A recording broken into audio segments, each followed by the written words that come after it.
What if we told you that one single drama didn't just capture hearts, but reignited tourism, surged stock markets, and flipped industry rules upside down?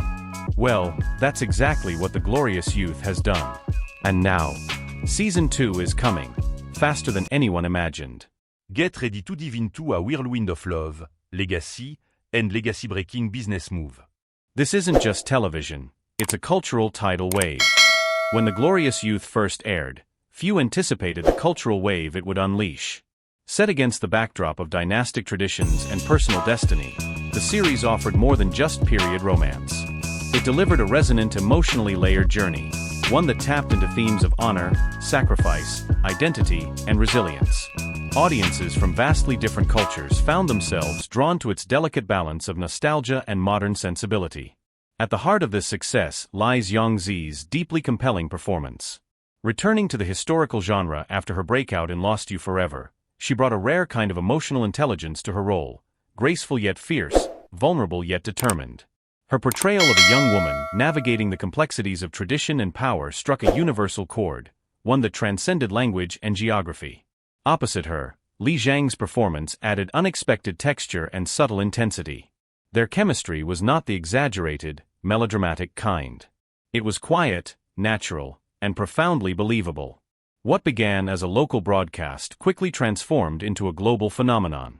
Audiences across Asia, North America, and Europe tuned in not just for the unfolding drama, but for the artful cinematography, the meticulously designed costumes, and the writing that dared to explore emotional depth without sacrificing pacing. Social media exploded with fan edits, quotes, and commentary, not just in Chinese but in Korean, English, Japanese, French, and more, evidence that The Glorious Youth had grown beyond borders.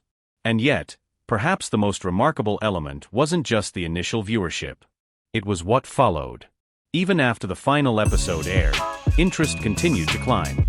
People rewatched episodes, dissected character arcs, and created analysis videos that explored not only the storyline but its underlying historical references and moral dilemmas.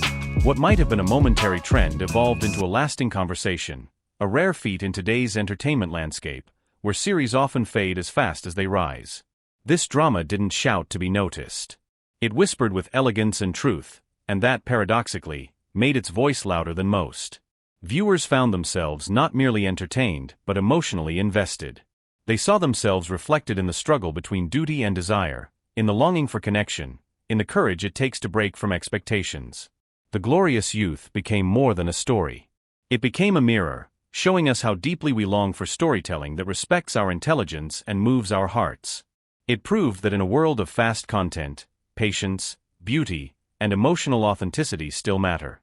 It didn't just entertain. It connected. And through that connection, it quietly rewrote what a historical drama could be. Not a relic of the past, but a living, breathing dialogue with the present. When a drama captures hearts, we often measure its success through ratings, views, or trending hashtags. But The Glorious Youth shattered those familiar metrics, giving birth to something far more profound, a commercial and cultural shift that few saw coming. This wasn't simply a hit show, it became a living ecosystem, breathing new life into industries far beyond entertainment. What makes The Glorious Youth exceptional is how it bridged the gap between fiction and reality. Long after its finale, the series continued to ripple through sectors not typically associated with television.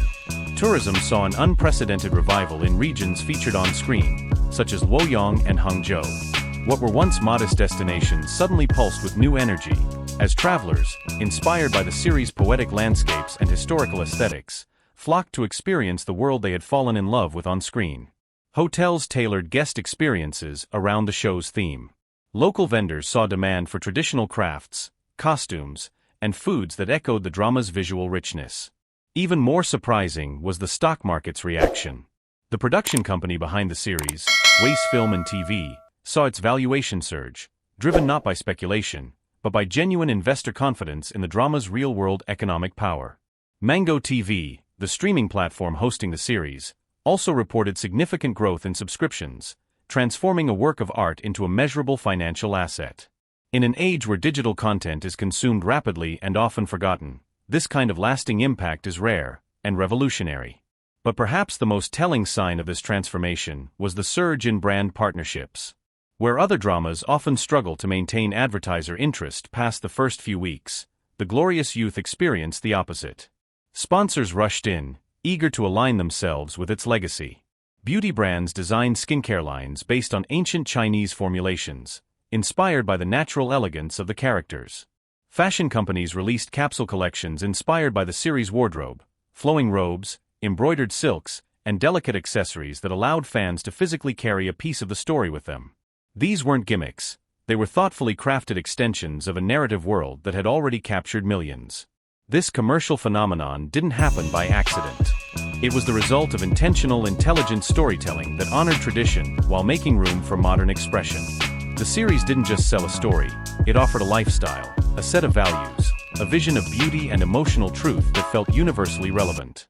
It tapped into something deeper than consumerism, a desire to belong to something meaningful, something timeless. The Glorious Youth redefined what success means in television.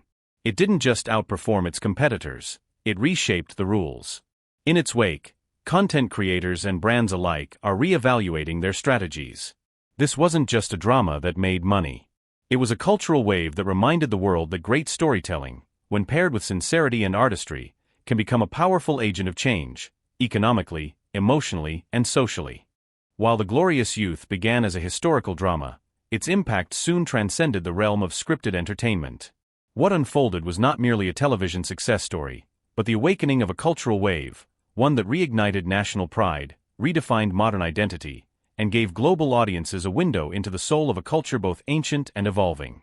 At the heart of this ripple effect lies a powerful truth: stories shape how we see the world, and how we see ourselves within it. The Glorious Youth achieved something rare. It rekindled public fascination with Chinese history, traditions, and aesthetics in a way that felt both accessible and deeply reverent. Viewers around the world weren't just entertained, they were drawn into a tapestry of poetic imagery, philosophical depth, and emotional nuance that spoke to something timeless. The costumes, the music, the architecture, even the language, were presented not as relics of the past, but as living, breathing elements of a proud and resilient cultural heritage. This resurgence wasn't limited to Chinese audiences. In countries like South Korea, Japan, Thailand, and France, the series sparked interest in Chinese art, literature, and folklore. Online forums and fan communities across the United States, Australia, and Canada began exchanging interpretations of historical symbolism, discussing Confucian themes, and even seeking out translated classical texts referenced in the show. The story acted as a bridge between East and West, tradition and innovation, fiction and reality. Domestically, the cultural effect was equally profound. Younger generations, often caught between modern digital lifestyles and a fragmented connection to their roots, found a renewed sense of pride in their history. School teachers began referencing scenes from the drama in classrooms to make ancient poetry and historical figures feel relatable. Local governments launched festivals themed around the show's narrative, blending traditional crafts, storytelling, and folk music with modern performance art to engage both locals and tourists. What had started as a scripted drama became a movement, an invitation to rediscover identity through a contemporary lens. The show's characters also contributed to this ripple effect. Yang Zi's portrayal of a strong, emotionally complex female lead shattered common tropes and became a symbol of evolving femininity. Her character was neither passive nor perfect. She was bold, flawed, wise, and deeply human. Viewers across generations and cultures resonated with her vulnerability and resilience, seeing in her both a reflection of their own struggles and an aspiration for growth. Cultural influence, when sincere, doesn't shout, it lingers. It inspires quiet revolutions in thought, in conversation, in how people choose to live. The Glorious Youth reminded us that true cultural power lies not in grandeur, but in the ability to evoke feeling, to touch something ancient within the modern soul. In doing so, it has elevated not just the status of a drama, but the role of storytelling as a force for preservation, dialogue, and transformation in an increasingly global world.